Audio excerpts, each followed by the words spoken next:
জীৱনত কিছুমান কথা আছে নহয় যে লাগিলে অলপ কম ঠিকে আছে কিন্তু অলপ ভাল হ'ব বুলি।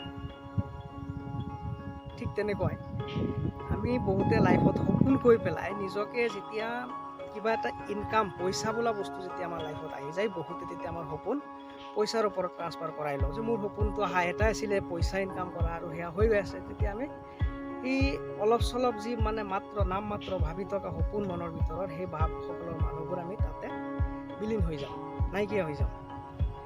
আৰু কিছুমান আছে নহয়, আমি সেই মনত তেতিয়া পইচা পোৱাৰ পিছতো কেতিয়াবা আমি নিজকে সন্তুষ্ট অনুভৱ কৰিব নোৱাৰোঁ। সপোন আছিলে সেইসকল মানুহৰ কাৰণে যিসকলে পইচাত সন্তুষ্ট ল'ব পৰা নাই। অকল পইচাই সপোন বুলি এখন পৃথিৱীৰ কাৰো হ'ব নোৱাৰে।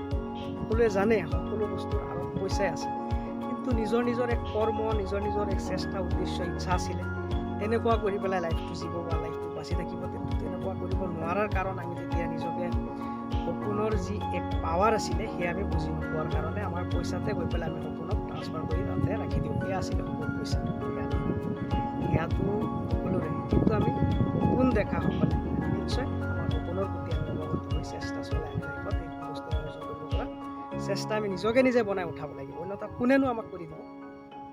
সৰুকালতে জাষ্ট আমাৰ মনত এটা ভাৱনা, এটা সন্তুষ্টিৰ এটা কিবা আমি বনাই লওঁ যে মোৰ লাইফততো ই আছে, এনেকুৱা আছে, সেইজন আছে, সি আছে। সপোনত মোক থৈ আহিব গৈ পেলাই দি দিব মোক, কিন্তু এনেকুৱা নহয়। চব বেকাৰ হৈ যাব। আপুনি একেবাৰে যদি সপোনৰ কথা ভাবিছে তেতিয়া আপুনি জিৰোত আহিব লাগিব মোৰ, তেতিয়াহে আপোনাৰ সপোন হ'ব। নহ'লেতো এনেতো বেলেগৰে, সেইটো বেলেগে ক'ৰবাৰ পৰা ক'ৰবাত ফিট কৰাই দিছে আপোনাক, সেয়াটো বেলেগৰে সপোন হৈ গ'ল। আমাৰ হ'ব হ'লে জিৰোত আহিব লাগিব। অহাৰ পিছতহে আমি যেতিয়া আমাৰ সেই ইনফৰমেশ্যন লৈ পেলাই যে কেনেকুৱানো লাইফত কি ষ্টাৰ্ট, কেনেকুৱা কি কৰা যায়, তেতিয়া হ'ব এইটো আমাৰ সপোন। আৰু সকলোৱে আমাৰ সপোনে দেখোঁ, কিন্তু তেতিয়া আমি পইচাৰ লোভত বা পইচাৰ আঁৰত নিজকে নিজে তেতিয়া বেছি দিওঁ, আৰু তেতিয়া আমি নিজকে নিজে সলাই লওঁ, সলনি কৰি পেলাই বেলেগত আমি সন্তুষ্টি হৈ যাওঁ। সেয়া সপোন উপযুক্ত হৈ থকাজনৰ কাৰণে সেয়া নাছিলে, আৰু সেয়া নহয়। আমি